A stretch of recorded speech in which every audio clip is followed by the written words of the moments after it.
Hey guys, ElvenArcher here. So, I haven't made a video in a very long time. I've just been working on other stuff. I had finals last week, but it's Christmas break. There's a little bit of snow here in Colorado. Not much, but a little bit.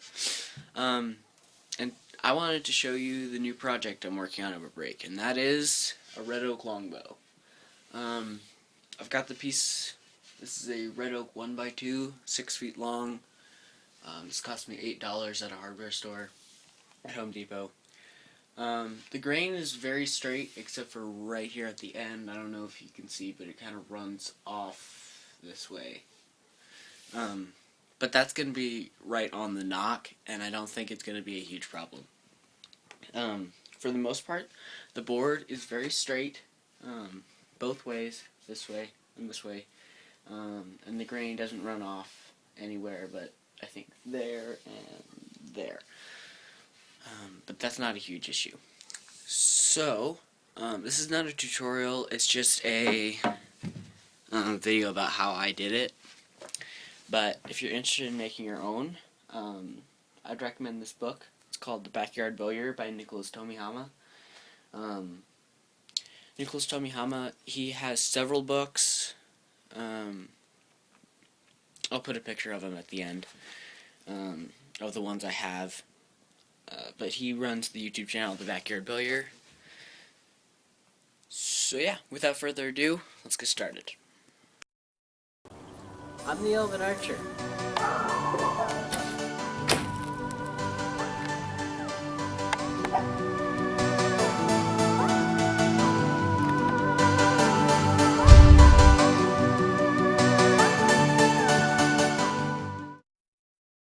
So the very first step is to measure the center and 2.5 inches on either side, and then use a square to draw those lines across like this.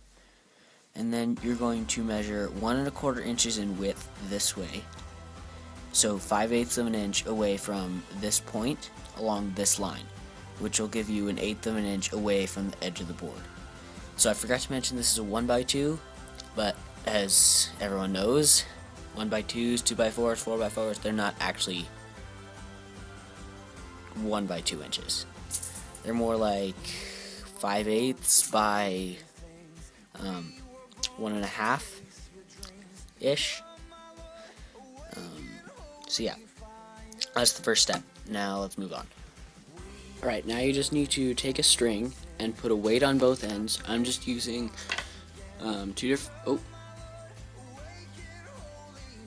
don't let it fall over. I'm just using 2 different multi-tools, and the string goes across.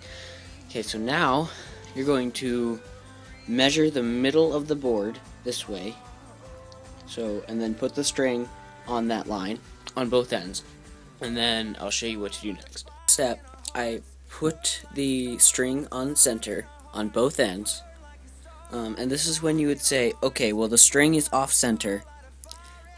So you have to adjust the center on both ends, but you have to move the string around on both ends until the string runs perfectly through the handle line that you made. And the reason it would do that is because most boards are warped a little bit. They'll tilt to one side or the other.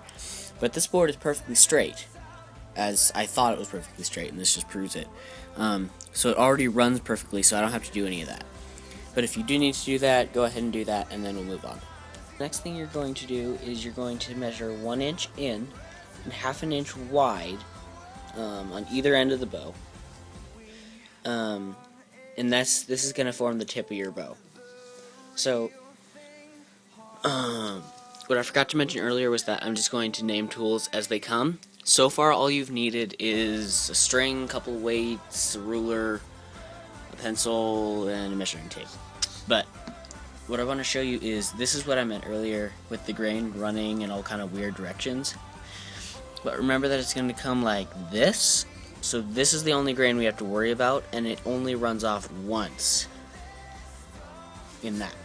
The other thing, I guess the third thing I forgot to mention earlier was this bow is going to follow the 5/8 rule, meaning that for the width like if the width is 1 inch, then the thickness has to be 5/8 of an inch. And that's really important if you're planning on competing in longbow competitions, because they will not let you in if your bow does not follow that rule. Right, so now you draw the shape of your limbs. So you measure from this point here. Focus. Okay, there we go. You measure from that point there all the way down to this point here. Don't measure to the outside edge, measure to the point you made. For this I use a yardstick for a straight edge, and I used a couple of clamps to keep it in place. The clamps probably kept me from tearing my hair out with frustration. Just a little tip. Alright, so I realized too late that one edge of my straight edge, that edge, it was just too beat up to be straight, and so only this edge is straight, and so I had to redraw all the lines. So yeah, measure twice, cut once. This next part, the next step, I've come outside, I've clamped up the bow here, and we're just going to take a plane. You could use a draw knife, you could use a Stanley Sureform, anything you can use to just cut down to the lines. So, I'm going to do that. I'll probably show you some clips of doing that, and then we'll move on. This is probably going to be the hardest step, the most time-consuming step.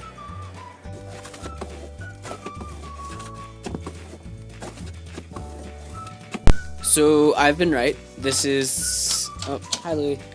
It's my dog.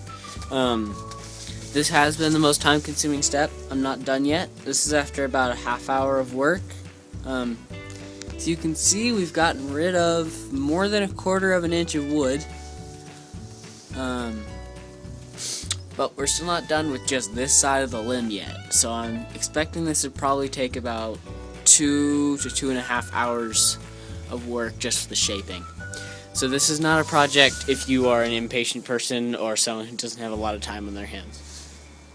So after about an hour's work, I've got one side of one limb done, and this side of this limb is getting close.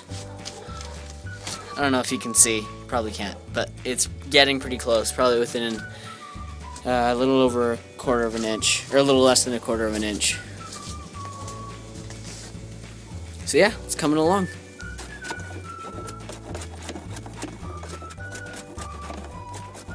So this is the 3rd time I'm going to do this. The blade got dull. Can't see that it's dull, but it is. And I need to sharpen it. So for this, I'm going to be using a double-sided whetstone. I usually just use the rough side. I don't need the smooth side. And I'm going to be using some sharpening stone oil, which really helps. You can use water, you can use spit if you want, but that oil works the best. Or if you don't have that, you can use a file. So yeah.